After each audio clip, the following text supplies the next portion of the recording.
Alright, so we're back again. Maniac for Bricks. Still talking about Bionicle and all the different sets, and if I would collect some, if there are some I'm rebuilding, whatever the case may be. Going through all the Bionicle sets. And reminiscing as well. For some reason, at the end of the last live stream, things went kaput again.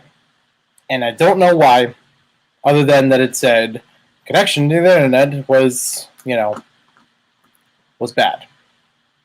Which is weird, because everything else was able to work just fine. All the other pages were still brought up and everything. So I don't know what it is.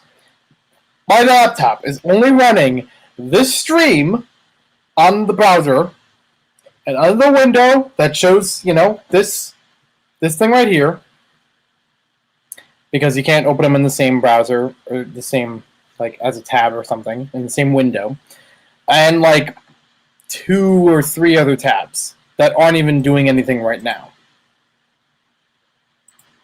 So, I don't know why. I don't know how. I don't understand tech enough for that. Insert the meme of the guy walking around with a sign that says, technology! And scaring people with it. So anyways, we're back in season 9. And where I left off, I talked about a couple of the figures to start things out. We're now moving on to the vehicles. So I don't know if it actually went through before on the stream. The Sendox V1, I had this used from a Bionicle lot, but it was incomplete. Some parts were missing. I don't remember if I had the parts to build it again. And I didn't have enough interest to build it again, so I either took them apart or I just didn't bother doing anything with it. But it's still kind of interesting as a speeder bike sort of thing, almost a snowmobile, but it's in the desert, so it's not that, whatever the proper vehicle term would be for it. But still an interesting looking vehicle, even though it's made for a smaller character, as you see here. And I do have the character with it too. It gets the job done.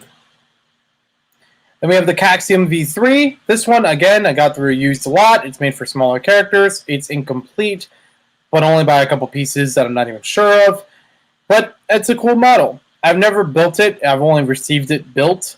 And when I did, I was like, okay, it's a big motorcycle with a sidecar. Cool. But it can actually split off. So you can make 2 motorcycles out of it. One of them having a bit more offense. So that's pretty neat. It's got a good premise to it. And again, kind of inspires me to try to build something else. In this sort of fashion, in some sort of bike form. But it's going to take a lot of technique. I'm sure. We have the Baroness V7, which one I wasn't really interested in for a long time. I've seen it recently come up kind of on the cheap side, as far as there's an incomplete version that I saw online. It doesn't have it fully built, so it's hard to tell what pieces are actually missing from it. The listing doesn't say so. I don't know if I'll get it. It's not one that's sitting high up on my radar right now, but maybe eventually I might lean into it. But interesting looking thing with a 2-headed lizard looking character pulling this chariot, it looks like. Again, at least they're at least trying different things with the builds, different concepts. Fernatus V9, I've heard, is a really awesome vehicle set that has these wheels that splay out a bit further. Or you can pack them up to be more sleek looking. It's made for a larger figure as well, even though they look really cramped in there, honestly. It's got a lot of good tan pieces in here as well. It's got several different firing functions to it. Yeah, it's not bad, but it does look a little odd, a little skeletal in some areas. Nothing that I'm crazy about right now. It's got the nice big wheel in the back, which is cool. But something that I'm going to wait on much longer before picking up. Or if I find it at a really good price. Oh, Scorpio, whatever, Romeo. Yep, well, thank you. Bionicle Forever, welcome back. Oh, Scorpio. What a tragic, unfulfilled story we have here. I feel like I would like this one if I had it, but it's been so long that I could have had it and still don't. Basically, the story with this one, around 2016, 2017 or so, I was friends with someone who had a bunch of Lego Bionicle and was not really caring for them, did not need them, but knew I was into them, so he was going to send them off my way. He had this figure, but he had recently moved, and he had some of his stuff still at his parents' place. So he had this figure, but the rest of the build was at his parents' house. And he said that when or if he had the chance to get back up there, he would definitely give me the rest of this. And, like, basically for free. I don't think he was going to charge me anything for it. But it sounded good, and there was still a lot of other stuff that we did in between, both good and bad. But even by the end of the friendship, I did not receive this whole build. I only had the pilot figure, which honestly, I wish that most of the figures were like this in this year. Like, the smaller figures could have easily pulled this off. It's not a lot of pieces. It would have made the posing look a lot better. It would have worked a much better way. But also, to its credit, it didn't use any of the newer style pieces for lower limb joints. Yeah, it's basically rehashing old parts in different colors, which isn't bad, but it really shows that they worked a lot better than what the newer stuff offered. Does a really cool helmet, though. But yeah. So I don't know when or if I'm going to get this thing in general, not just from this person. That ship has already sailed. But I think I'd still like to try this one out. It would still be really cool. Now we go on to Toamata Nui. So this one I got several years ago. I think I even did a video where I got it, or it's time-lapse or something like that. I got it from eBay with box, all the pieces, and instruction booklet for about $134. And I say about because I don't remember the exact amount or if it was with shipping or not, but 134 for some reason is the number that stuck in my head. It was at least 130 something. However, I did not have this figure for too long. I did do some videos with it, though. But I didn't have this figure for more than a year because I was still in college. And even though this I got around the summertime, I would have needed to, find some ways to chip in for textbooks and other things. So I let this one go. And sadly, did not get my return on it. Did not get the 130 something. That I paid for it. It was, I think, around 75, sadly. It was that or they're a little bit more than that. I don't remember it being the exact same amount, which is a shame.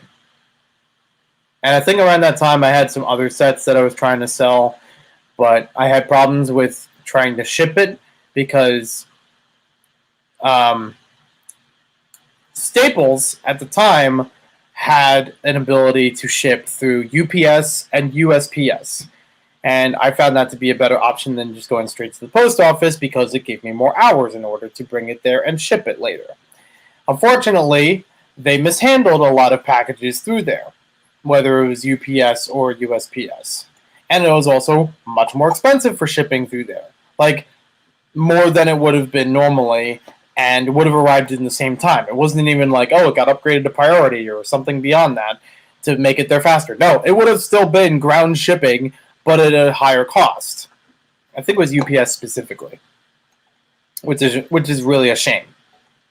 So this one, I think, suffered that when I sold it because I think the box with it also got damaged. So that was a shame. I've had some of those packages actually returned back to me from sender, whether or not they accepted it, because I don't know. And they had the outside of the box damaged. I had a package from the post office that returned damaged and parts broken. It was a shame, but also wasn't insured. So there wasn't really anything I could have done about it. But I did get this figure. I did add this one in 2018 onto my wanted list again. And I was like, yeah, sometime later it will be nice to get. And then I did get it 2018, 2019 or so, somewhat like that. So I have this now. It's complete. I still have to rebuild it, but I know in the bag it's got all the parts, especially the mask. That's the most valuable part of it. And it doesn't have the box and doesn't have the instructions, which are fine. I'm okay with that. It was cool at the time having the box, but it wasn't necessary, like I said before. And when I recorded this stream before and got to this point, before everything booted itself out, I called this the 5 cheese pizza set, or the cheddar cheese set, because there's so many different colors of yellow and gold and yellow-orange that are used in here that it feels a bit mishmashed. Like, you can tell distinctly where some of it starts and ends. It doesn't blend together exactly well. The flat dark gold that's in here is only used on 4 pieces. 1, 2, 3, 4. And it sticks out like a sore thumb.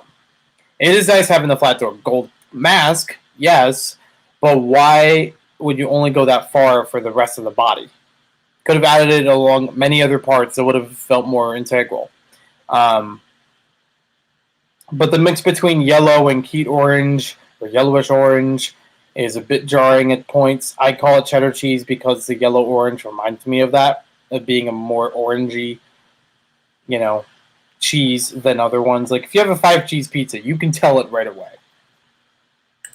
And I know somebody yesterday had got a kick out of that. Welcome back, Darth Speedy. Got it for $100 a few years back with box. Now it's like $600. Dang, dude. So yeah, I'm happy that this one's back in my collection. I'm happy having the mask again as well. And believe me, I got 2 Bricklink orders that I placed the other day.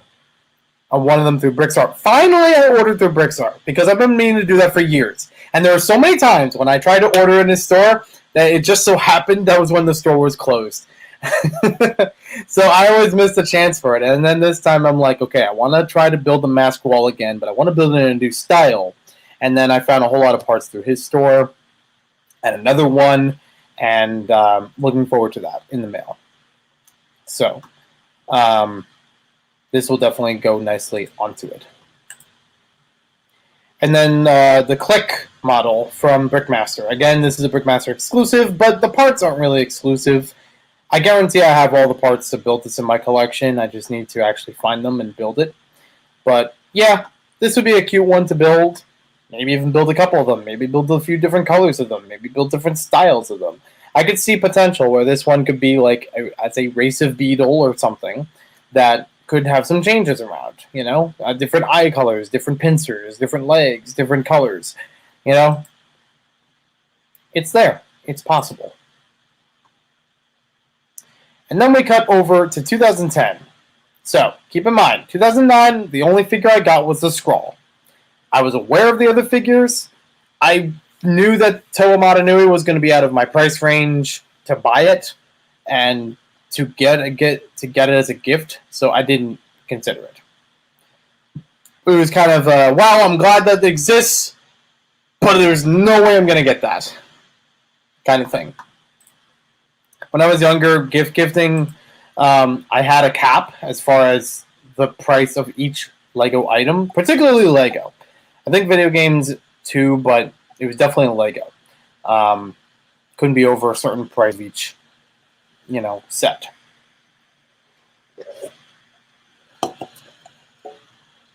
Toa Matanui was at least double over that threshold. So with the 2010 line, the Bionicle Stars, I remember going to Toys R Us. I remember seeing these on the shelves. Explicitly remember seeing the Skrull and the Rakshi in canisters on the shelf. I might even have a photo of it somewhere, but I have to look for it again. Buried in the archives.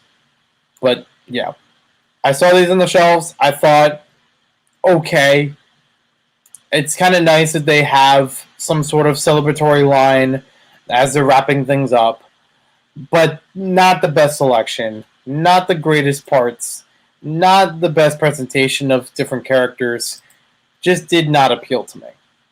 Eventually, I would get these through eBay lots. I even have some of these as doubles, and some doubles are incomplete, like the Rakshi again. I've seen these in bins for STEM classes many times, but as much as I'm glad that I have them, and as much as I know that they didn't have to be made, like they were a bonus, I still feel like it could have gone out a little bit better. Again, if it went like the Scorpio pilot, I don't even know what the guy's name is. If the figures at this scale were made with that much articulation, they would have been a more substantial thing. Or heck, even if they made them near canister size, because these were actually released in canisters. I don't have any of them, but I know that that's how they were made. It would have worked a bit better. I do like that the HAL was remade, but now it's much smaller, and at least now it fits onto different types of heads. Gresh was a bit of a downgrade compared to originally, but I do like the sword pieces in silver now, just having the color available. And it does kind of incorporate some of the other guy, Vastus, into it. It's interesting. But it almost feels very muted. Like, the lime green and the dark green are good here, but I feel like it needs something else. A bunch of these have that kind of tone to them, where it's like, it's just red and orange and a little bit of silver, but ultimately not necessary. I have two of Tahu, and the second one of him is incomplete. It actually has a gold mask instead of the red mask. It doesn't have both. I don't have canisters of any of these. Takanuva, I have completed. I think I actually had to get parts of my own collection to like get the shoulders, because those white shoulder pieces were they were from the sports line as well in that color. But yeah, it's okay. It does still feel very weird. They have a light character with dark bluish gray all over. I think it would have worked a little bit better if they had him in light gray, in light bluish gray, kind of like other, white characters like that. It just feels too polarizing. Swiss Army knife has become a smaller Swiss Army knife. Pocket size become, shoulder pocket size. Is even smaller and pointier. So he's got 1, 2, 3, 4 big points. And honestly, this is like the original Skrull, not too bad for having them on the shoulders and the helmet and everything. Like, you can still pose them very decently without being interfering. This one is much more of a problem because you can easily get these to whack against each other because you have a smaller base in between them, and doesn't help. It is weird having an open ball joint on the back of him, but whatever. I do like this piece returning in black. That is cool on its own. And I think I have to get a separate... I have to get another one of those. I have one. It's currently with the figure, but I want to use it in a mock. So I do have to get two. Then we got the Parraka. I think this one is a named character Nectan, but they just, for set purposes, call it Parraka. Interesting way of making the head and spine and everything in a new form. I think it works okay. I like that they were trying to go for the double weapon thing here, but ultimately it's only going to have one because you don't have that kind of arm to make it flip around as a two-weapon thing. The colors are definitely better here, but yeah, I was not familiar with this character back then. I'm still barely familiar with this character nowadays. Even if I have him, I'm like, sure, he's there. And the Rakshi. Now, this one I do like that there is a different color to him. I know that there are different colors in the storyline for Rakshi and Barak that didn't all make it as set versions. But he is a very awkward build again. Kind of like the Skrull, where they have the very hunched look in front of them. Open ball joint in the back. Open receptor in the middle. Because of that spine piece. Or arm piece used as a spine piece, I should say. But this one at least covers up the open ball joint in the back with the spine of its own. That spine does attach onto the head, which makes it a little bit harder to use for customization. I know some people snip that in between so they can use the pieces separately. I've tried making something out of that for one time. I think I have a picture of it somewhere, but I don't have it right on hand right now. I have to find it. So it's interesting. He's well-to-do for that scale. But again, I would have liked to see this represented elsewhere too. I'm sure that there are some people who have probably rebuilt this figure like the other Rakshi in yellow, trying to adapt this spine head attachment. And maybe it works. I don't know. But overall, it's not my favorite building system from Bionicle, this size of figures. It's also the weirdest range of characters, because I didn't think at the time this was story relevant, but apparently they were. Every single one of these took place in the final battle storyline. I don't know why they did that. They could have easily had this as non-canon, after the fact, celebratory kind of thing. But they didn't. They had to work it in somehow that Tahu had to get all these different golden pieces to put together some armor and had powers to go with it that helped in the final battle. But apparently it was okay that these were scaled down in size while being a part of it. The animations were cool, though. I will give it that. They were nice stop-motion animations for this that I don't think LEGO produced or worked with anybody to produce elsewise for other years of Bionicle. All the other ones were CG. So I will give a credit for that they, put LEGO Bionicle in stop-motion animation for a little bit. Maybe could have had a guest appearance in something else once or twice. Like Black Eyed Peas, there's a Bionicle reference, and they show a figure in there. Or there's The Adventures of Max, and might have showed him in the background or something of a episode or something like that. That's all I can think of. But these were like commercially released videos of these guys fighting each other. But it's also kind of a weird range. If you're going to call them Bionicle Stars, it's weird choicing for highlights for Bionicle. If it has the premise of celebrating the past 10 years or 9 years, whatever you want to call it, 2001, 2010 of Bionicle, is this really the way to do so? Because these are weird choices. You have 3 of these that were from the first 3 years of Bionicle. 1, 2, 3. So 2001, 2003, and 2003 again. Nothing for 2004, nothing for 2005, nothing for 2006, unless you count this. But that character didn't exist in 2006. Or it wasn't actually a set in 2006, I should say. So it wasn't even a revamp. It was a brand new character that was not mentioned up to that point, or was not shown in set form up to that point. But, here it is. Then we skip from 2006 all the way to 2009 for these 2, because they're the most relevant. They're the ones that we've already seen recently. To that I say, why make a different version of them? The other ones were perfectly fine. There was no need to make a smaller, bite-sized version of these figures that were still on the shelf. I don't know. Weird choice. I guess because the parts were there? I don't know. So while I'm happy to have them, I am very mixed on their, existence, their purpose, their design. I think I've done a review about them. I'm not sure. But I've definitely had them for quite a while. And there are some good parts in them. There are some good things to have with them. It is cool if you have multiples of these, if you just so happen to have the parts. Or even the scroll. But that's about it. Between 2010 and 2014, I didn't really think about Bionicle too much. Maybe once or twice I built a mock called the Fire Panther, but I don't remember exactly when, and I just kind of happened. It wasn't a thing that I was regularly playing with the figures or building them or collecting older ones that much that I can recall. I'd have to go back onto the YouTube channel and see archive-wise if that's the case, or if there actually was some other things I was picking up.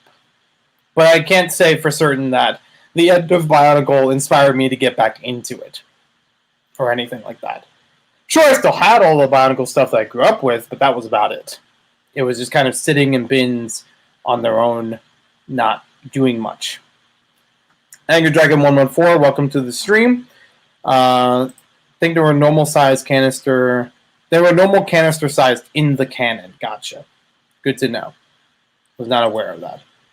Bionicle's a good theme, but weird. It absolutely is. I mentioned this before, and I'll say this again.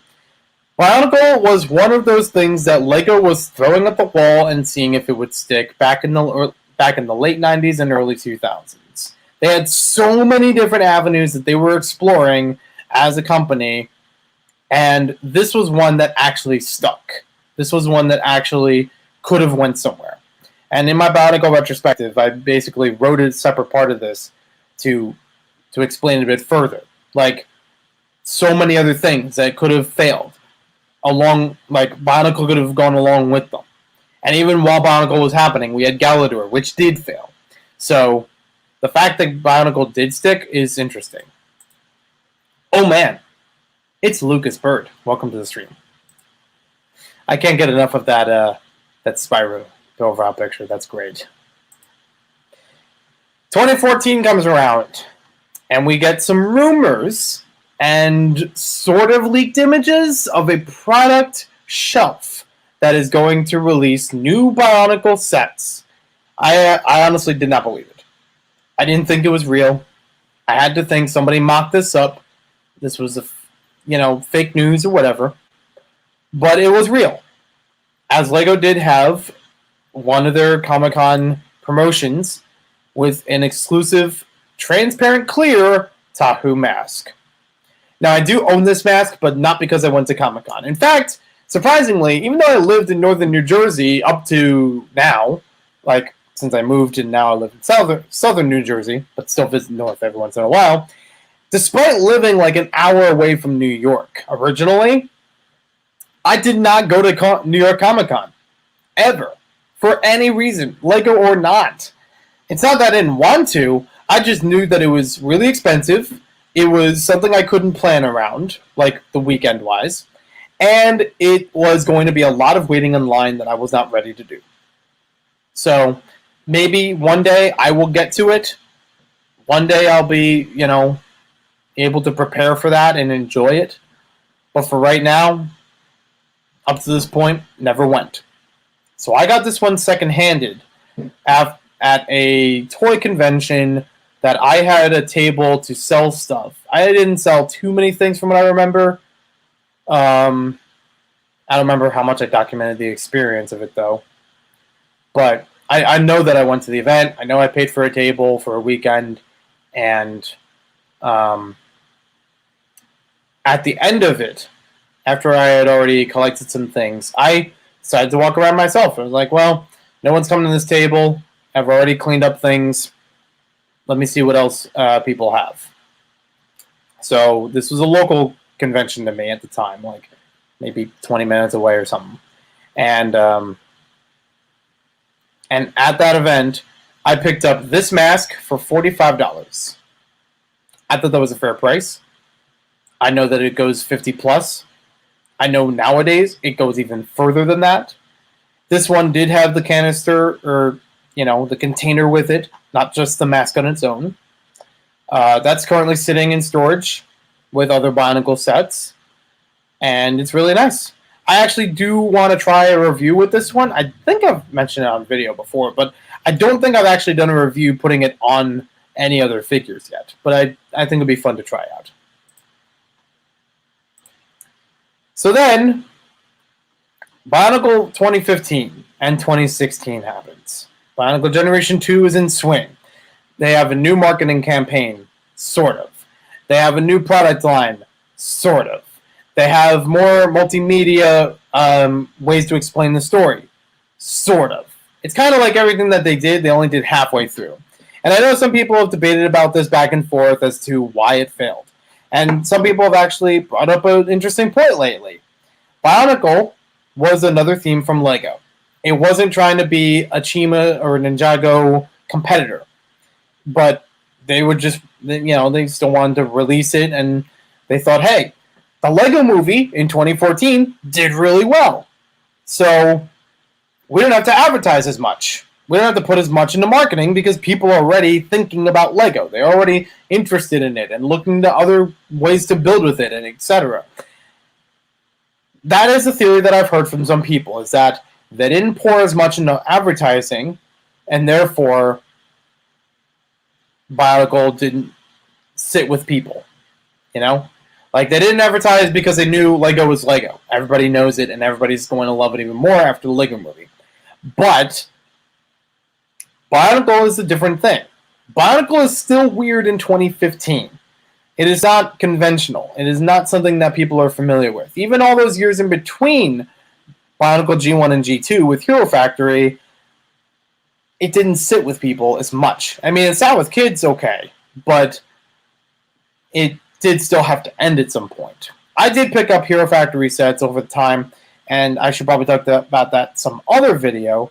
But for now, what you need to know is that I liked it in the beginning.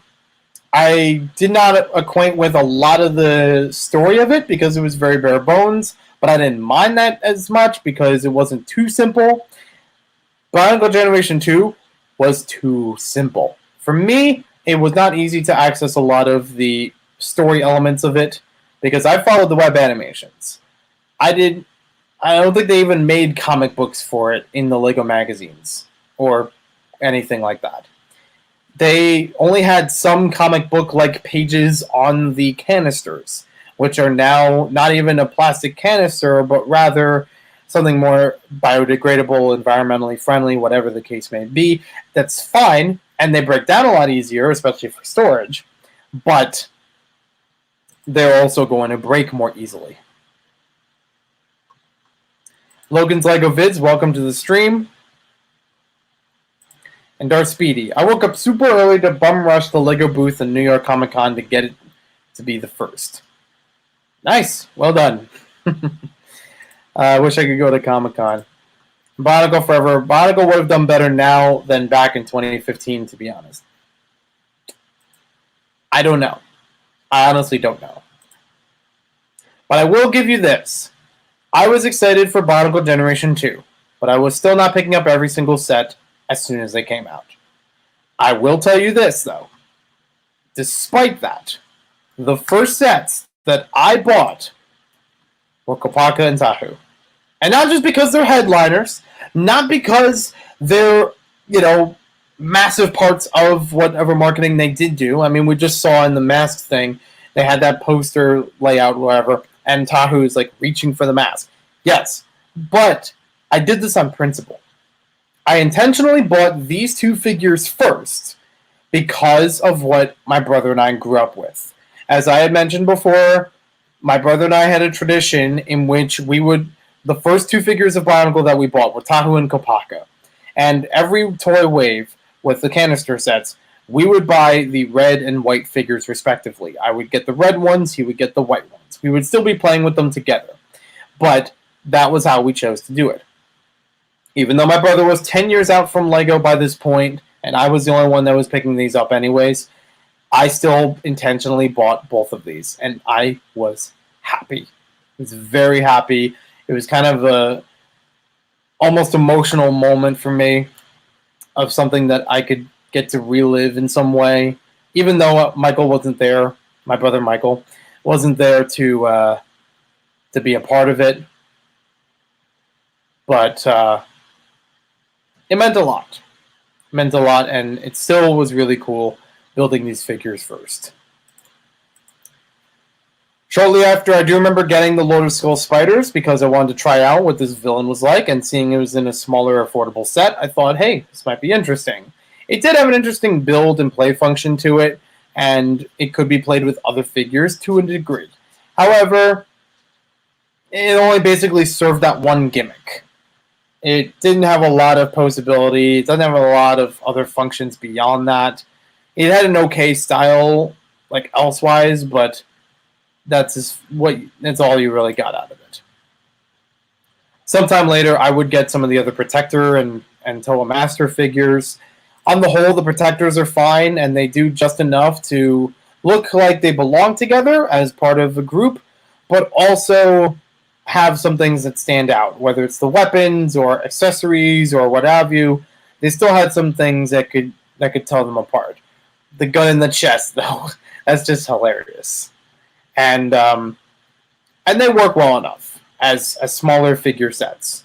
I was a little disappointed that we didn't have any kind of villager figures, because these are supposed to be elders, basically, like the Parraka. But there are no villager figures that they would be presiding over. So, weird. Is it possible to make them? Sure. But at this scale, it's not entirely easy. So as far as the Masters, Liwa, kind of run-of-the-mill. Nothing that I can really say distinctly about him. Pohatu, a little more interesting. But again, an oversaturation of silver. Like, you see more silver on him than brown, or any shade of brown or tan. I do like that they added in neon green. That is kind of cool to go with the color scheme, but it could have used a little bit more. I mean, silver is on all of these figures, to be fair, but like, did this arm have to be entirely silver? I don't think so. I do also like that not all of these have arms where both arms are moving, just like in the original figures. But they also have a good balance between form and function. You can actually pose these very well without having the gears get in the way of things. Gali is also a pretty good one, like, stands out very well. I do like that it has a weapon. Actually, a bunch of these have weapons that can be recustomized, so like, you could use these as boomerangs, but you could also put them on his feet. You could use these as flippers, but you can also put them on the other end of the trident. So there's customization with them too, which is very cool. You could use these as two different kinds of swords, or you can have it as a pair of swords and a lava board. The options that are there are really good. I really do like how those went together. With Kopaka, you have a shield and you have a spear. And he's got a little more bulk to him. I think people have already memed it enough of, like, because he's in the cold and having more burly armor, to work with that. I think one of the reasons Bionicle failed was because kids were not interested. It's possible. I can definitely see that some kids would lean away from that.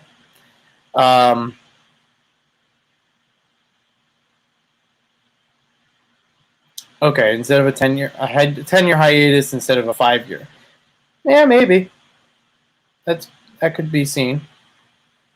CCBS was a good system for Bionicle 2015. I do agree. Even though I wasn't a big fan of Hero Factory all the way through, and I already mentioned earlier about other heroes that kind of faltered on the system, even though the villains did really well, these actually did very well with the CCBS system. There was enough parts in there to make them really stand out, to really make them feel complete, and you could still customize them.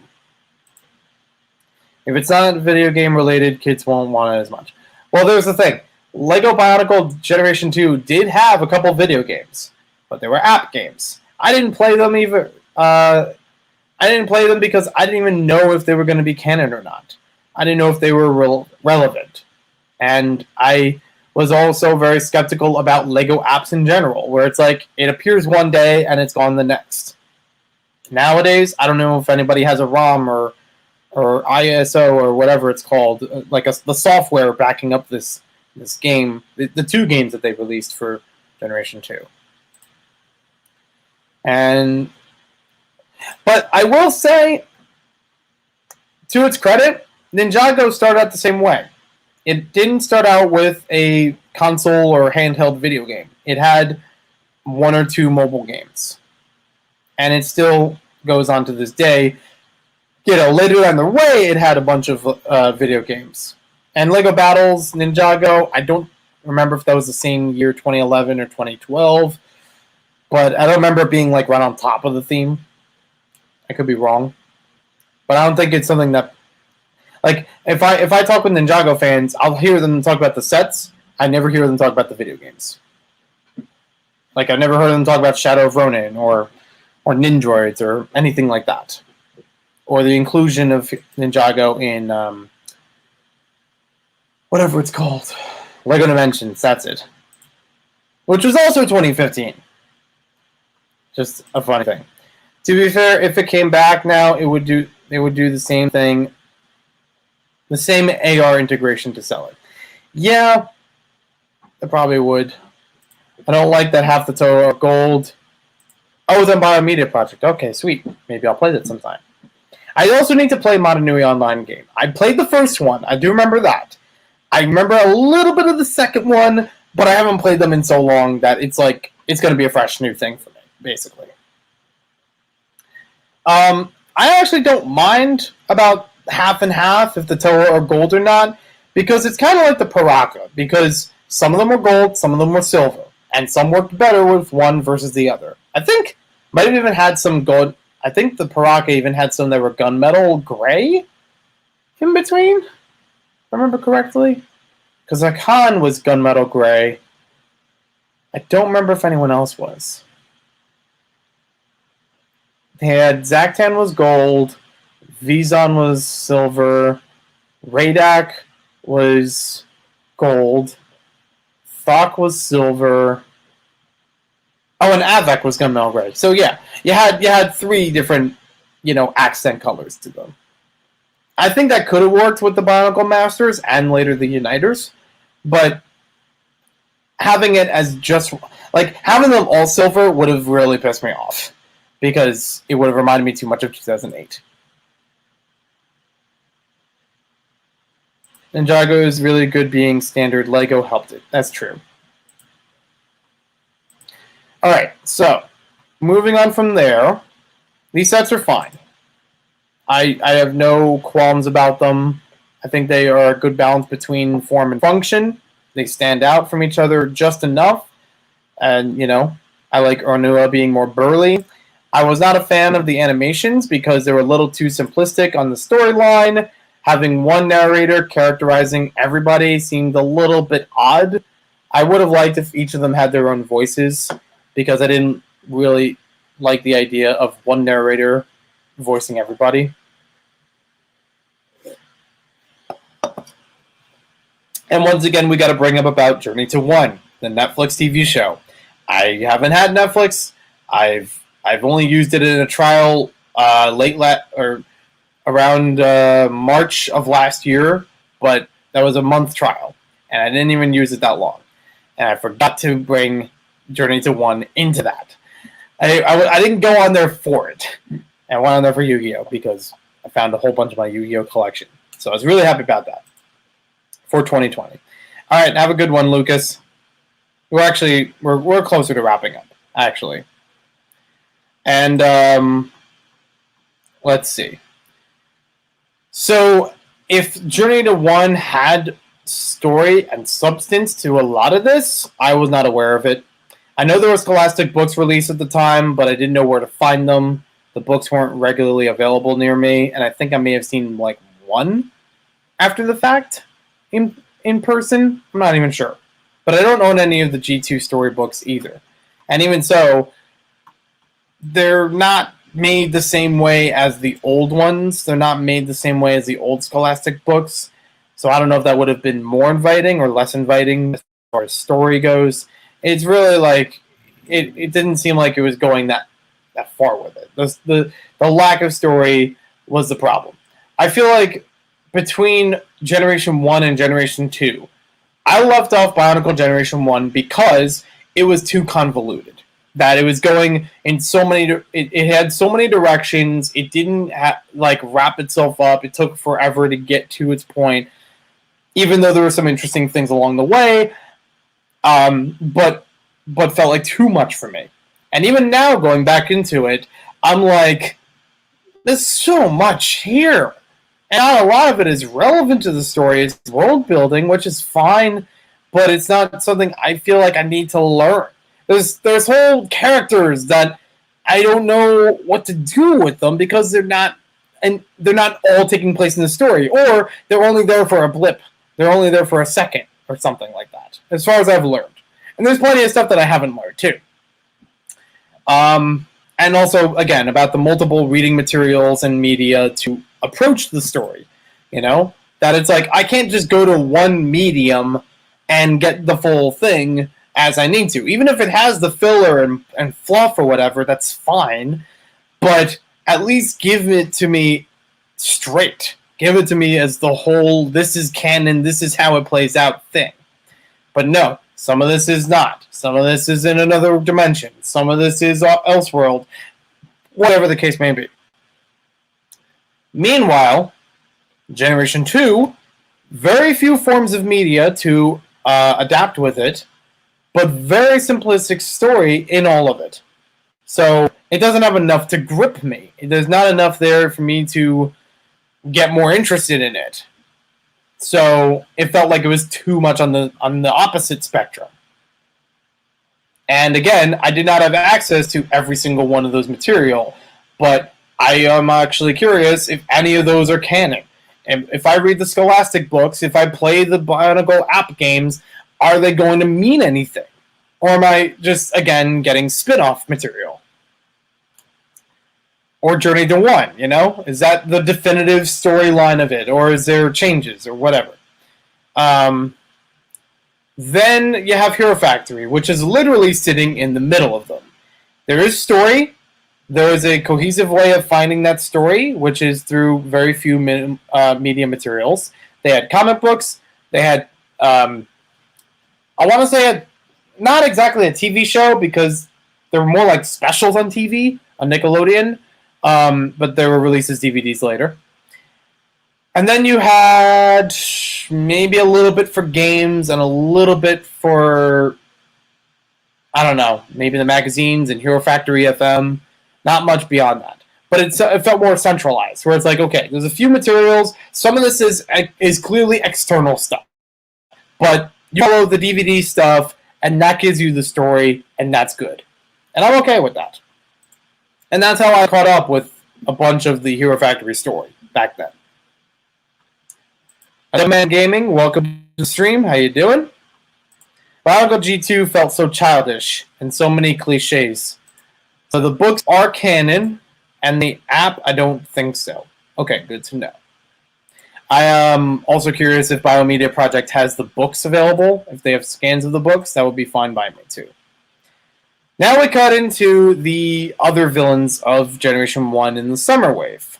So we have the Skull Warrior, Skull Slicer, Skull Basher, Skull Scorpio, and the Skull Grinder and Mask Maker. At the time, I wasn't really interested in a lot of these villains. I thought the masks were pretty cool, having different colors to them and associated with the figures themselves, but I wasn't into them. At least they had different functions, whereas the Skull Warrior is probably the most bare bones, dare I say. It's the most standard out of all of these builds. And Skull Grinder. Get back here. There we go. Skull Grinder and Skull Warrior are probably the most like rudimentary, the standard of what we've seen so far with these, you know, with this building system and these kinds of characters, this gearbox system as well. He's got a little more bulk to him with the pieces in the side, which is very cool, and I did adapt that a little bit into mock building, as well as the gearbox itself. And, you know, some cool parts here and there, getting that rugged, reanimated kind of look to each of them. And it's nice that this one has two weapons instead of just the bow. This one's got two weapons, where kind of you can grab the mask with this one. But at the time, I basically bought this one. Like, as soon as it came out, day one purchase. I bought two of these, actually. I bought one, reviewed it, parted it out to Bricklink while I was still using it at some point to sell stuff. And then I bought a second copy to keep in the collection. So yes, technically, I've bought this one twice. And surprised at that. Yeah. And this one actually was a decent set. I like this one for Akimu as a unique character build because of the Protector having a gearbox, and the hammer, you know, fits appropriately. The shield looks nice.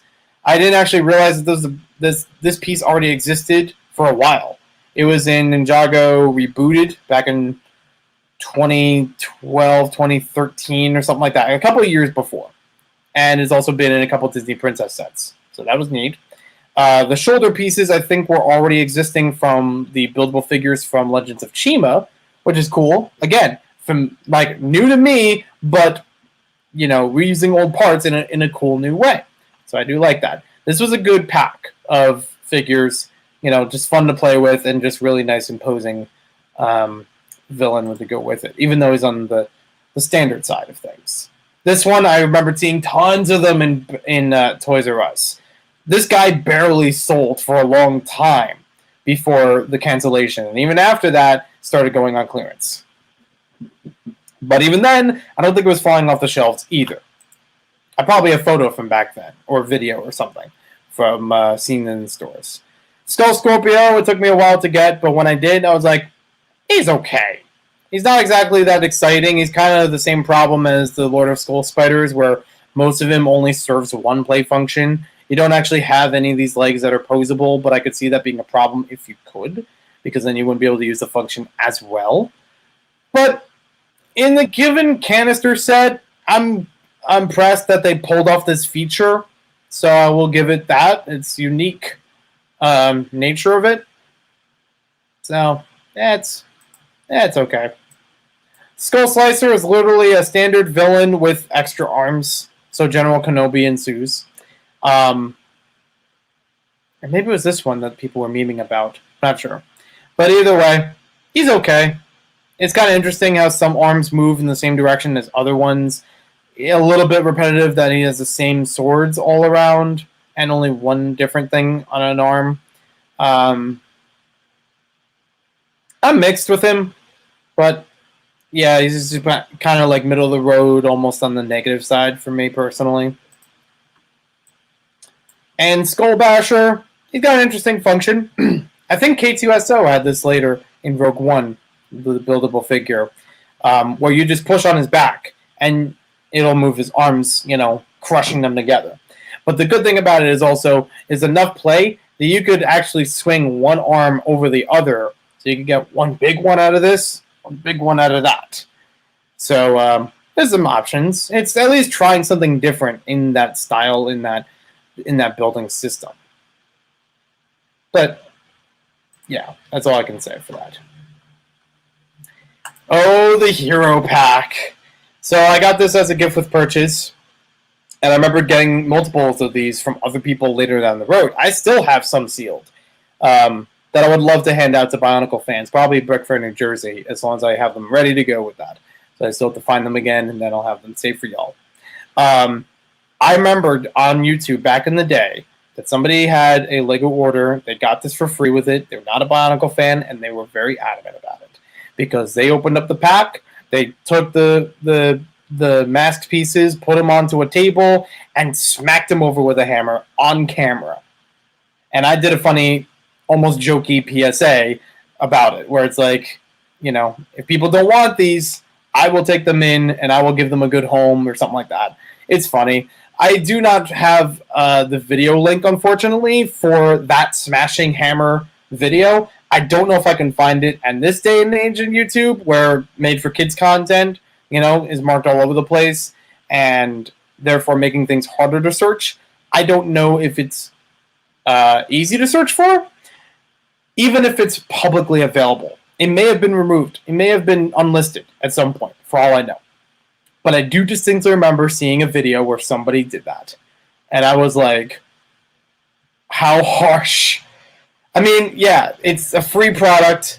It's a widely massable thing. It's not rare or anything. So smashing it is not going to affect any value. And it's not something that they paid for. But that kind of level of frustration is really what got me. That somebody would go to the point hating it that much, instead of throwing it in the trash, as some people have done,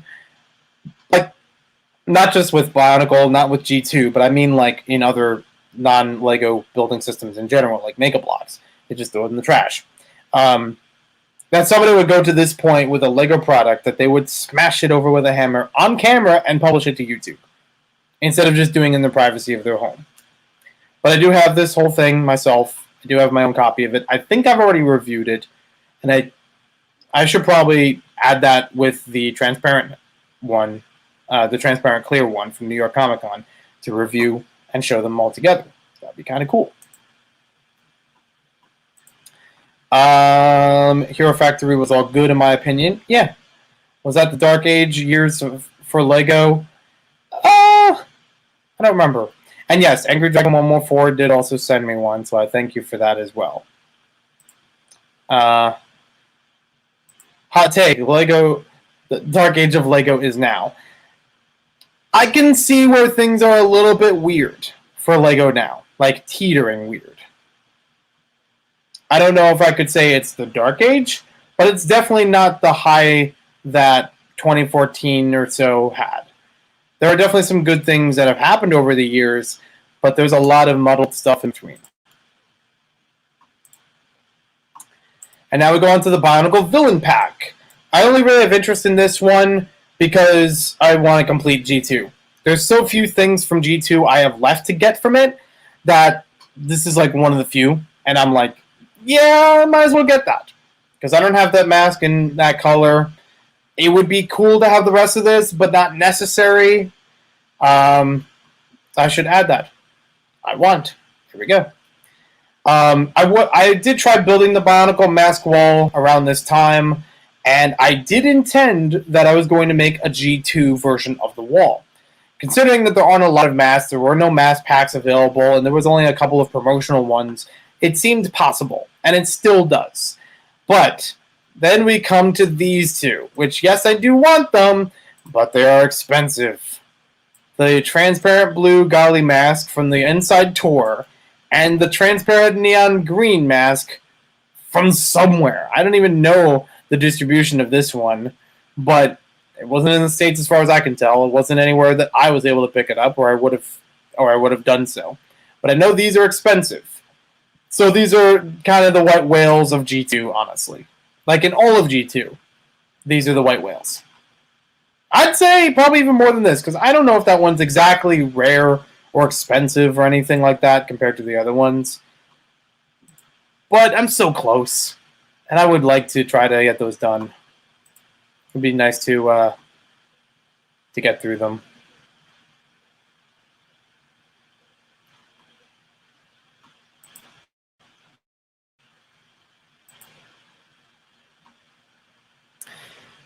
And then we come across our final year of Bionicle, 2016.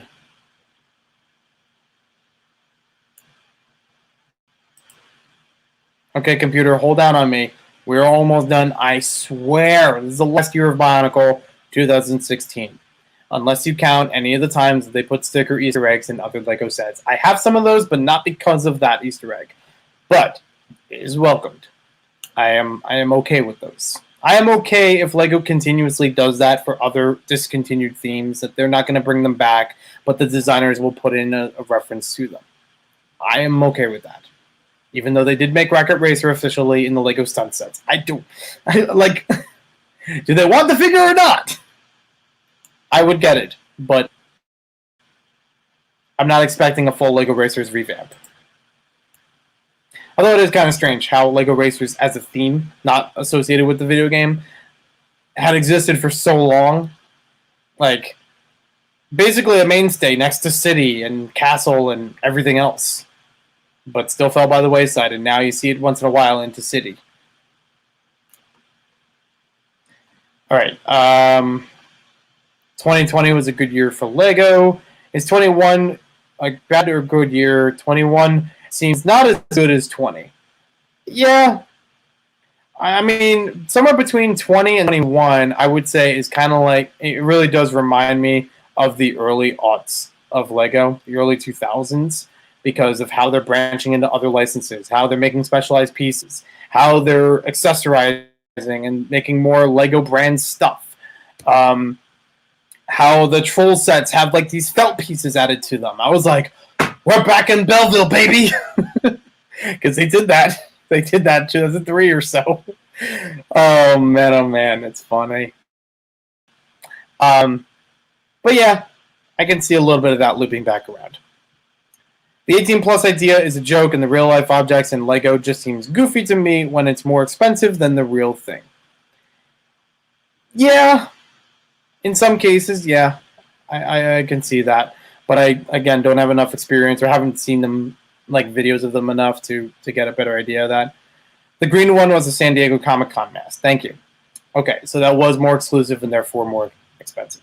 Had the green one but sold it, kind of regret it. Yeah. I mean, if you got to do what you got to do. I'm getting the Rocket Racer set. More bought Lego due to the lockdown. That's true. Lego probably exceeded in sales a bit because of the lockdown, because it's like, well, if people are at home, they'll ship it to the house and build indoors and whatever. And you had the Lego Masters TV show. Unless we forget, Lego Video this year. So, moving on. 2016. I did not buy a lot of these sets. I was not a fan of this redesign of the figures compared to the previous year, where it seemed like a good balance between smooth but detailed, where it's form and function. At the time, I didn't pick up many of these. And unfortunately, I didn't even start out with my boys. I didn't even start out with red and white like I did before. I think part of the problem was that Tahu was sold out, or at some point, I remember that at some point I was looking for him. He was sold out, and I had to order him separately through eBay. Almost paid $30 for him, if I recall correctly. Kopaka, I did get at some point, but I still had a hard time with he's a combo pack, so I guess he's a good value, but he's also not as appealing as before, and I don't know. Yeah, it's kind of a bummer. But I did still get some of these. I don't remember the exact order of them. You would think I'd remember the most out of this, but honestly, I don't. The memory of getting 2016 Bionicle sets was significantly less than most years of Bionicle for me. For some reason, it just didn't grab me. I think because, again, I thought the story and things that were leading up to it weren't as enticing. And while I did get all of the sets later down the way, when Summer Wave came and they were canceled, I'd have to look back on YouTube and find out if I actually got any of these. I'm working from memory right now. I don't have a script in front of me from the Bionicle retrospective, so I have to do a little bit more research and figure out, okay, what did actually happen? How did my Bionicle story go? How much of this is documented and recorded? That way I can be as accurate as possible with it. So I guarantee there are details throughout these past live streams that I'm going to get wrong and I'm going to have to correct later. So I don't remember getting a lot of these figures right at the gate. But I think I had some of them. I'm trying to remember. I think I got Umrak the Haunter early on, but not at the gate. Not at release. But he looked really cool. He was a really nice design of a figure. I like the color scheme that went with him. The horns were a neat touch to him. Even though he had basically one weapon here, I do also like the traps that they incorporated in a lot of these sets. So it does give you a smaller villain, and if you got the parts separately, you could mask these up. It was the kind of thing that made sense, where it's you could put these literally anywhere and army them up, and they would work very well. And I will say that the creatures also were a bit more unique. These weren't, I don't know again about the story details of them, but at least they had different designs for the creatures while still having some parts carrying over. So it made sense. As far as the Toa go, I would have liked if they had gearboxes included with them as well as the waist articulation, because the waist thing didn't really do that much for me. I mean, it makes sense for a play perspective, but I would have liked it as a more complete form and function figure if it was like that. Having it just at the waist made it feel like it was more about the posing of the action figure, kind of drifting away from that balance. But they did still have some unique things here and there. So we'll give it credit for that. Now, with that being said, in the summer wave of 2016, I went to Toys R Us I made a trek out there. I bought Akimu as soon as he was available. Day one purchase. That I distinctly remember because he made an impact on me. I was happy seeing it as a full-fledged figure. I was happy seeing he did have both functions. He had waist and arm articulation with the gearboxes. That is what I wanted. This was a big improvement and also really looked cool in transparent blue with gold. And funny enough, like, yeah, even some of these other figures, they don't have... Okay, Tahu has a bunch of gold. Like, yeah, it was still kind of did like the half and half gold silver kind of thing. But at least this one embraced it as part of the color scheme very well. I also, that same day, bought the Lava Beasts because out of the Summer Wave sets, those are the two most appealing ones to me, and I would work on getting the other ones later. This one I thought was very interesting, even though it was kind of basic on the body. But, you know, a villain having the same functions as a hero, okay. And he's got these cool flame pieces that you can mix and match around. So that could be a lot more fun with the weapons, you know, adding a little bit more play function. I also like the articulated fingers with this one, which was a good compromise. I think if Bionicle G2 kept going, this is one thing they should have adopted. They should have had this available in other figures to use, whether it's heroes or villains. It worked. It was really nice. So going back to these, I know that I said on the whole I'm like not a super fan of the Uniters, but there are some cool things here. Like Tahu does have some moving blades on his flame swords. That's fine. That works well. He's got a little bit more bulk built up. Onua has some good bulk in here as well, and got the firing function on his hammer. So it's like multifunctional. Okay. Golly's got a good look. It's like pretty well balanced as far as colors go, and like it's still a good design. Having this little spin piece on it, I guess, is cool. I guess. Pohatu's got the stone with him, which is fun on its own because of, you know, just the first set of him having a stone piece as well. It's like a good wraparound, but still, you know, works here. And yeah, some good builds in him around the shoulder area. Remember that. Yeah, Lewa was okay. He's a little more standard, if I remember correctly. I haven't built these guys in a while, to be fair. So I probably should do something to go back to them. I don't remember much about this creature, to be honest. This one seems well built for a bird-like creature. I think it also borrowed a little bit from Legends of Chima with that tailpiece in the back. So that's cool. This one I really liked. It's a fish. I mean, granted, these are all supposed to adapt with the Toa, but this one adapts very well. I like the way that it looks. I like that it's very easy to pose with it. I like that you have spinning propellers that also fire. It's just a good combination. Yeah, it's pretty good. This one being a scorpion, also very appropriate and standing out. You have the tail that can move back and forth, as well as each of the claw hand things. It does a fair job. This one's okay as a bird, but it also felt like you had to get two of these because it was also combined with the villain Umarak. But I didn't get two of them, so I guess I'm going to have to build that one later. But I do remember Umarak and that previous creature being on sale at Target on clearance. I remember it sitting next to the third wave or the third year of Nexo Knight sets. The ones with like the vampires that have like the tech stuff with them. This is an okay combination. He likes to give big hugs. That's all I can really remember about him. Storm Beast. He's interesting because you have to move an arm to move the tail. So they're like the way they're connected that way. Okay. Offers something different. And then, again, he's still got some movable claws in his hands. Very nice. All the beast ones in here have that, to some degree. And that's something that I really like. And, I want to try to mock in that style. I want to mock with some of those kinds of parts in different ways. So it does inspire me to do some stuff here and there. A little bit of different cosmetic building to them as well. It's got that attached to the shoulder. That's cool. It's interesting. Boomerang the Destroyer, pretty well built. Pretty nice, bulky, bigger set.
I'm back. Oh, there we go. I'm back. And I've returned with a donut. So it happened. I grabbed one in between. And Scooby's all good. For those who followed from the previous stream, they only went out and did number 1. Now we did number 2. Let's move on! We're not talking about that anymore. Now we're good. Anyways, so Boomerang the Destroyer, a neat build. I do like how you can tell it's based on the other figure that's actually transformative. And it's got a lot of neat moving functions as well. So yeah, I am okay with this one. I should actually rebuild these and get another look at everything because, I'll be fair, I do not remember everything about these from just by looking at the pictures. I just do my best from what I remember of building them. But that still was a couple of years ago. And I had taken them apart since then. I have not combined them into anything. I haven't done combiners beyond the ones in the instructions. I have not made the Makuta combiner, although I do know that I have enough that I could, or at least most of it. I think there was like 1 or 2 extra pieces to it. I'm not sure. I haven't looked into it, but I know that the basic sets I would need for it, I would have to get. But by the time that Bionicle was canceled and these sets were coming out on clearance and everything, the only ones, like the last ones that I really needed to get was Gali Uniter. And this was after I already picked up Tahu Uniter off of eBay, more than the retail price. But I said, well, at least I got him now instead of later when he would have been more expensive. So, Gali Uniter, I got off of eBay for more than retail price, but it was okay because I also got the creature of water with her. I already had one, but getting another one was a good bonus, where it's like, okay, at least it makes it a little more, worthwhile purchasing it. I would also say that I could use the second one with her, or I could just use it for parts. Like, it opened the door for having more G2 stuff. So technically, I own 2 of these. I don't know why I didn't mark it in there like that sooner. There was some later time that I would get a whole bunch of these figures from Generation 1 and 2 from my good buddy Nathan, a.k.a. Sega, in a large box. I don't know if it had any figures complete in there because all the pieces were already scrambled, but I could go back through, try to rebuild it because all the pieces are pretty much still there. Maybe there might be one or like a handful of them that were taken out for something, but I could always put them back in just to see if I do have any other complete versions of G2 figures. I was not aware of these polybags because they were, I believe, outside of the United States. So there was a Scorpion polybag, which apparently Pohatu hates. There's the Akimu Falcon, which also has a cloth piece that goes with the Akimu figure. Oh, there's a cloth piece. It was a separate set. And the accessory pack.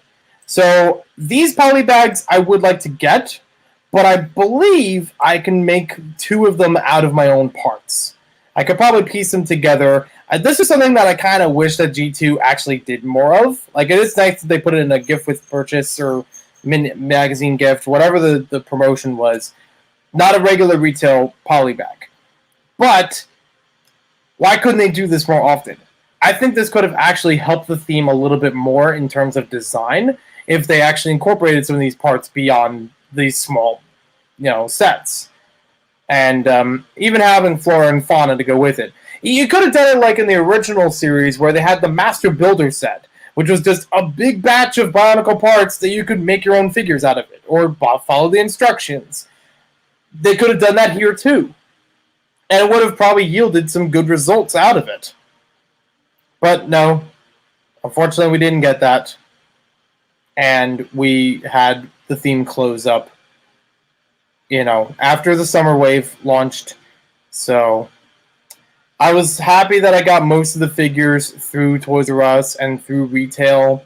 Toys R Us, I say explicitly because it was the biggest retailer that I knew that it had all of them. It was also the closest to me because I was still going to college, and therefore it was easy to go back and forth to it because it was not too far away from my college. And I made the best out of it. So I'm happy that I have them. I would love to do a video later to talk about G2, rebuilding them, and now having Gali after making that video, trying to get a more fuller sense of it. Maybe even building some of these guys, or so. I believe that video that I made before getting Gali Uniter was after I got the New York Comic Con mask, so that's in there as well. G2, it would be nice for me to complete because I'm almost all the way there. It's not something that I have a certain bond or a certain ties to, and I'm very faint on memory with a bunch of these. But I will say that, yeah, I would like to, because they're so close. I know some masks are going to take me more time than other ones, but I know that I have the majority of the masks to collect, so building the Bionicle mask wall again would be fairly easy. It wouldn't be a problem for me to, put those together and just have it as its own segment. Basically, the Bionicle mask wall project is having a soft reboot. That's the long and short of it, where I'm not trying to collect every single Bionicle mask that was ever made, but I am trying to find a display to most of those masks and allow room in case I do find other ones later down the way, but not expecting to get all of them right now. And I will say that Brickford, Virginia was definitely a big help with that, of making me want to return to it. I got a couple of Bionicle Toa Nuva masks there in different colors for cheaper prices than normally would be on Bricklink. So even though there weren't ones I was exactly looking for, at least I have more to fill that out, because that was always an area that I avoided, even at the least appealing masks. Right now, I could see myself going with the ones I specifically want to get before getting the other kinds. And boy, oh boy, are there some exceptions. I have nearly all the Crota and Chronicle. I'm really happy about that, because around G2, I went to Bricklink and I got a whole mess of them from Germany. There was a Bricklink seller in Germany that had tons of them for dirt cheap, and I mostly went to that store because they had the Duma mask for cheap. And I was like, I want to get that, and might as well get this stuff too. But it was like a $60 or something order before shipping, and I had tons of them. Tons of colors I never had before, complete sets of certain colors, all from one purchase. And it was amazing. But there are definitely some that I would have to refrain from for one reason or another, and Bionicle Forever does bring that up.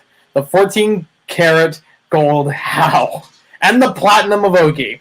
Those, no, I can't. I am not going to devote myself to one-of-a-kind masks, because they're one-of-a-kind. They're going to be absolutely astronomical. They're already astronomical, and I am not devoted enough to a Bionicle fan to collect literally every mask. But would I leave room for it? I don't know. I'm on the fence about that on its own. It really depends on what parts I have available. Oh man, you're going to tell me about the Crota. Yeah, the Crota have been one that I've also been avoiding for a long time because it's a little difficult of telling colors. Bricklink, sometimes the sellers don't give the right colors to them. I would say if I had to break it down easily, I would love to do this as a separate video, mind you. I would like to do a separate video that just goes through wanted list kind of things for Bionicle at this point. Tempted to get that one, maybe eventually. Only like 300. Yeah, it's a lot. So Crota has definitely been one that I've been avoiding for a long time. I never fully put it onto a wall because I knew I didn't have that many to start with, and I didn't know where to build it compared to other masks. Like, when I built the mask walls before, I had the original Kenobi, the Noble Kenobi, or like room for either of those. Kenobi Nuva, Crota, but just regular Crota, not Chronicle. Basically every Metru mask. Like, everyone that was compatible with the Metru head was on one unit. That was incredible. But it was also easier because they were limited. It's not like they made a billion colors per mask or anything like that. And that included things like the Krakan or the Evoki or the Ignika, the more powerful, the more meaningful masks. I want to say there might have been a time when the Vahi was on the wall, perhaps, but I'm not sure. That is another one I would like to get. So I do have the Black Dark Gold Vahi. That one I got back in the day. It was the only Vahi I bought in stores. Was the movie edition of Bordak, I think it was. It was the brown one, basically. And I'm happy to have that and the Disc of Time. I was also happy finding a Disc of Time and a Shadow Crota at Goodwill this past year. It was great. Like, earlier this year or something, I went to a thrift store, not Goodwill specifically, but like one. And I found a whole bunch of Bionicle and Technic, bags of parts. I saw one of them had the Disc of Time in it, and I'm like, this is worth the whole bag. Even though I already have the disc, it's still nice to see another one out in the open. Especially considering, if I wanted to get... Oh my gosh, the canisters. It's insane. Finding the canisters for the movie editions of the Vahi is not easy for right now. I've seen one of them sealed $200. It's the red one on eBay. No. I do not need a sealed copy of that. And I am not going to pay $200 for one of something that I already have, basically. All I need is the canister. That's really it. And that would go for any of those other figures. A bunch of them, I would like to get the canisters and don't need a second copy of the figure. It's more of just having another way of displaying with it. The Borak Kal, and Rakshi fall into that realm of, I took off the stickers when I was a kid because I followed the instructions and I just wanted to see how it looked, and it was cool on display. However, I don't have those stickers anymore to reapply them, and even if I did, they'd rip. So, I would need other copies of each of those. Never mind the fact that some of them have mini CD-ROMs included with them, so they're different packaging in some way. Even the Telemata were like that, where some of them mini CD-ROM and some of them have mini posters. It's all over the place because they had several different releases, several different regions, and re-releases in some points. Never mind the fact that the Rakshi also have a Shadow Crota release. That's how those existed. And lo and behold, we should also talk about the Bionicle Shoes. The Nike Bionicle Shoes that have the transparent orange Crota in the bottom of them. Oh man, trying to find that. Man, oh man. I would happily display that one. I would happily display a couple of the Crota if I had them, like the Shadow and the Trans Orange. But I am not devoting myself to much more than that as far as the whole lineup. I have at least one of each color because I had one of each Rakshi growing up. But beyond that, I don't know how much I care for them. Having every stage of them and every color combination. Yeah, it was definitely a ripoff. So I'm not doing that. You could also go to the extent of the Ratukas discs, the Kanoka discs. I'm really on the fence about those for collecting all of them. I'm honestly more interested in collecting all the Throwbots discs, to be personally honest, because they have more interesting design on them. They actually tell a story with each of those. Whereas the Bionicle ones for the Kanoka discs, it's a different number, which is a different power, but that's about it. And maybe getting some of the different colors of the launchers themselves. I do have a few of them, but not a lot. So yeah, there's a lot for me to go through still. There's still a lot for me to collect from all of Bionicle.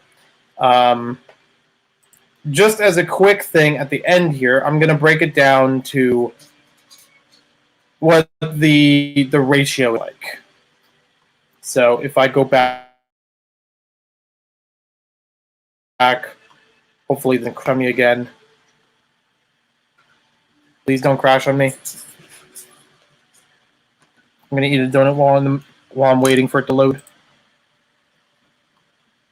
Ooh, yeah. So I have all the McTaurin, but I don't have all their discs. It's very weird, because I bought them on eBay, whole set of them, but they didn't have discs with them. So I'll have to buy those individual pieces at some point.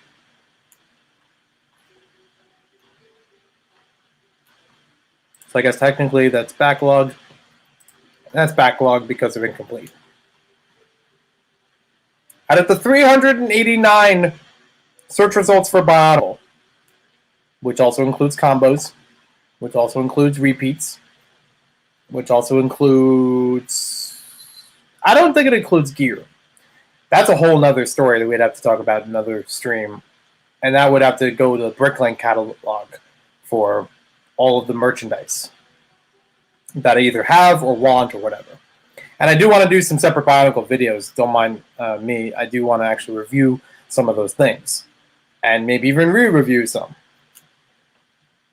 Out of the 389, I have marked that I own 228. I've only reviewed 68 of them on YouTube, apparently. There's 4 I used to have, but no longer. Wait, which 4?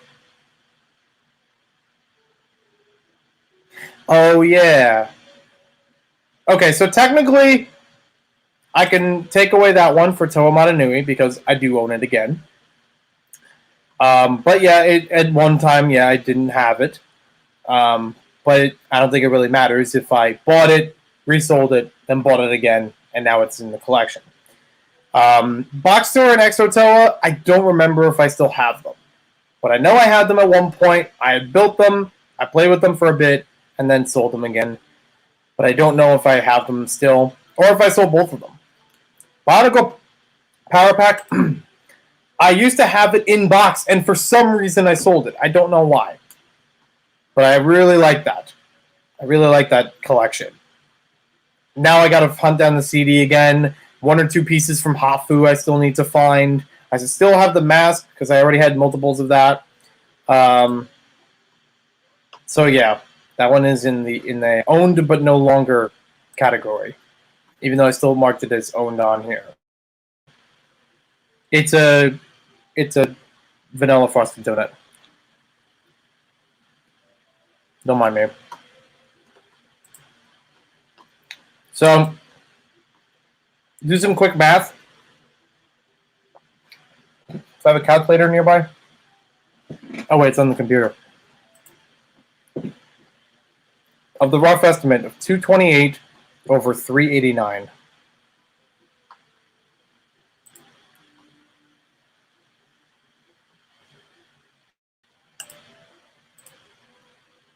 $228 divided by 389. 59%. That doesn't seem right.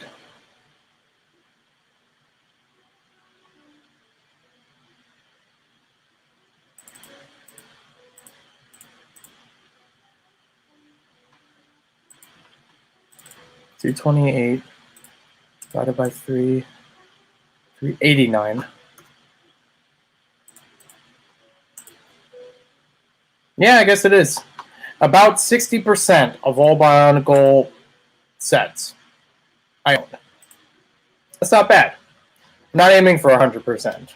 And again, some of these I could skip over. Some of these are repeats. So I could technically say that I own them because it's fundamentally the same as another version. It's just I don't have it from Kabaya. I don't have it from Duracell. I don't have the whatever. I could build some from regular parts like I already showed, like Function 2008 or Good Guy, and technically I own it. Yeah, there is a feature on Brickset that shows the percentage, and pretty accurate, but there are dupes. So, roughly, yeah. I mean, look in here. There's Fiku as a polybag. If you own the Master Builder set, you own Fiku. Like the exact same parts. So, again, the duplicate part of it can vary. I own Takutanuva except for the movie edition mask. You know, that kind of stuff. So, you know, it kind of goes all over the place as to if it's definitively 60% or 59 or whatever. Yeah, like I have here, function and good guy. Giveaway. This is literally outside. This is literally I put these pieces together because I owned other sets that have them. I could probably build the Parraka and catapult, and I don't even have the pieces on hand right in front of me to say, oh, yes, I can. It's like, that doesn't look, they look fairly common, you know? That kind of stuff. Or bad guy, or what have you. Is it a goal of mine? Might have Vakama if you want. So I have Taragavakama. It's just that the one listed up here that I don't have is because of a certain release of him. He was released as a polybag at one point, apparently. And some of these also say that they're from Kabaya, so they just have literally the different packaging. As far as I know, the material is still the same. It's still, the same construction of everything, what have you. So that does not concern me right now, which is fine. I do kind of regret that I don't have the container. It might be weird. I've already said about boxes versus canisters. This is an accessory container. I do have the small containers that have the Crota in them, and there's also another way that I got them back in the day. But I don't have this big tub itself. If anybody sold the tub on its own, without pieces, and still had the label on it, I'd buy it. I only have the lid. For some reason, I had the lid put onto another tub that just so happened to fit it, and then the original tub here got thrown out. And then I went with Bionicle figures in that other tub that was not made for this. So I have just the lid. Find that as a Bricklink entry. Lid only! But I still have all the parts and everything. So yeah. I would love to do some Bionicle Mask Wall related videos sometime later. That's going to depend on how soon those Bricklink orders come in. So hopefully things come up good real soon. The new plan that I have with the Mask Wall, I'll spoil it now. The new plan is not to be a convention display piece solely.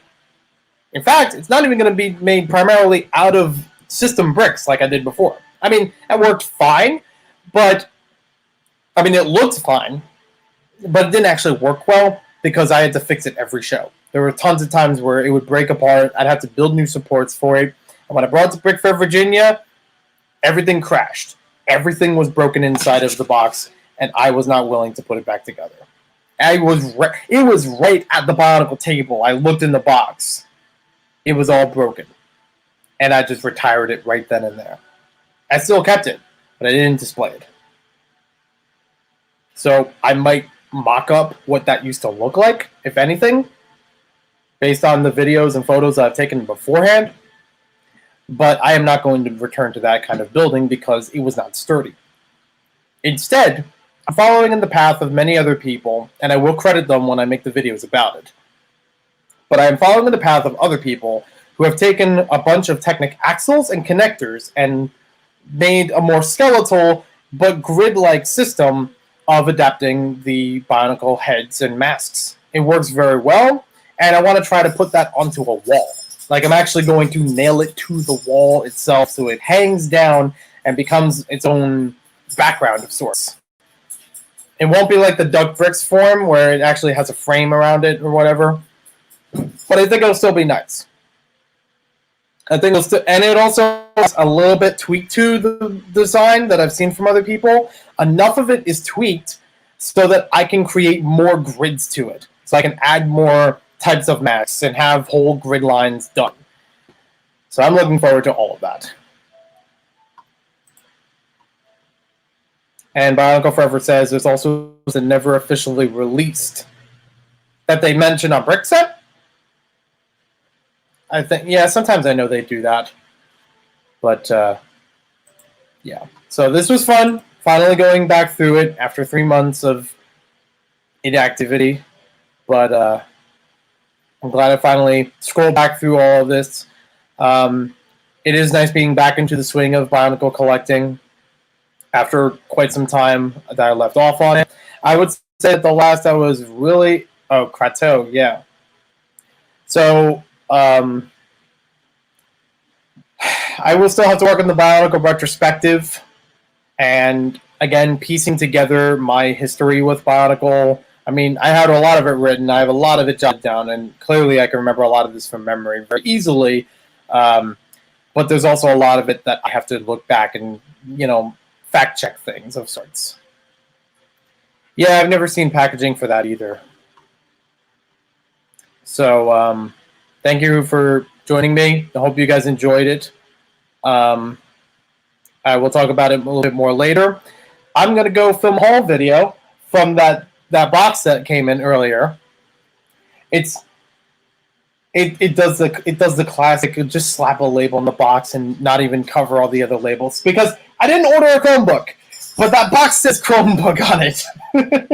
I know it's in there though, and I'm excited to share with you sometime later. All right, take care, everyone. Have a wonderful day. Also, I will be on Cy O'Connor's channel tomorrow on Thursday. Date and time, just checking the community post. I will post about it there and throughout social media, so you can find out more.